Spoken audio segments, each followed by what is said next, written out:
Yeah, you know. Yeah. Fancy sitting here? What do you think? I bet you weren't impressed at first, were you? Go on. I was quite impressed. Well, We were seeing a great band at the time, so we were all pretty, great, yeah. Yeah. I think we should have a look at some of your photos because, again, you kind of, being married to Paul McCartney, it's very easy to live in the shadow, isn't it? Did you feel a necessity to break out? No, I'm not really worried about that living in the shadow. You know, I love life and I'll just have a good time, shadow or no shadow. Yeah.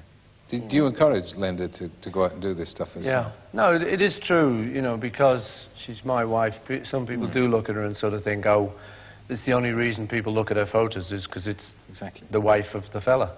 But she's a really good photographer. One of the best, I reckon.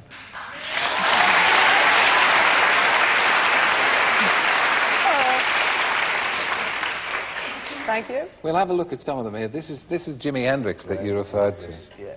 Wonderful Jimi Hendrix. Great. And where did you take that? I took that in Central Park, where they had some outdoor gigs, and it was the first time he ever played America.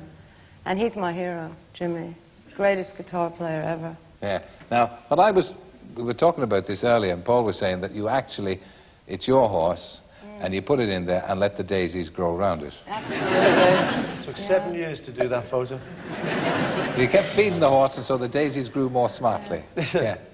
That's lovely. That is one of your own animals. Yeah, he's an American Indian pony, what they call an Appaloosa.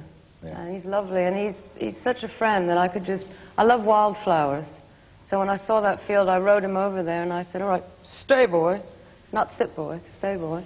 And he actually stayed there, and I had a 10-8 big plate camera, and click the picture. I was going to ask you, I had Norman Parkinson on here, the great photographer, and he was selling sausages, really, was what he was doing. But he was... I'm a vegetarian, don't talk to me about sorry. sausages.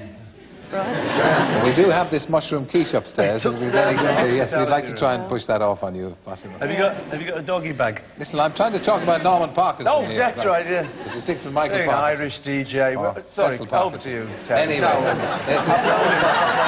Parkinson. He said to me... Ladies and gentlemen.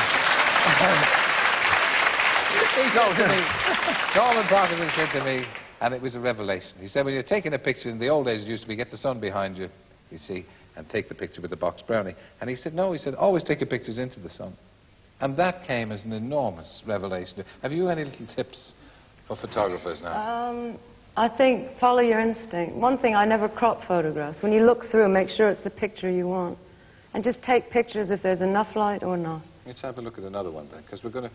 Swans. Yes. I know a swan when I see one. Where was this taken? This was down at a place called near Fairlight, where they were going to drill for oil. Oh, you're keen on that. Come on, give us a bit about Fairlight, because well, you're trying to protect that, aren't you? Well, all of England, in fact, the world needs people to stop ruining it and leave it for our own aesthetics, as they say. Can you live on aesthetics, though? Well, you can live on aesthetics a lot more than concrete and rubbish, yeah, I think. Yeah. You know, I think people are much happier with nature than they are with all the trees being cut down and the big trucks moving in, and somebody's making money, and it's not the people, that's for sure. Are you committed to that in the same way, Paul? Yeah, at that particular place where the photo is, there were going to be 36 of these nodding donkeys drilling for oil, you know. Don't think that really improves the view, you know. No. Is he... Nodding donkeys? Are you a keen photographer? Do you do all that stuff? No, not really. I'll leave that to Linda. She's much better than I am. Is he? It's natural. You stand up for him all the time, do you? Come here. Well, we like each other, Ted. How many years have you married now? I don't care. And you still like each other? Yeah. I don't know. Do you like each other better now? I don't know about Not better. the same. What do you reckon? Should we tell him? Nah, Nah, no way. We're on telly. Why are we going to tell him? No, don't give anything away. Nah. Yeah. You're both very busy people. I mean, you with the music, the photography, the various things that you interest yourself in. Did you, as your family were growing up, did you get much time to give to your family? How important a priority is that to you both? It's a big priority. That's one of the reasons I think we don't sort of tour the world all the time, you know.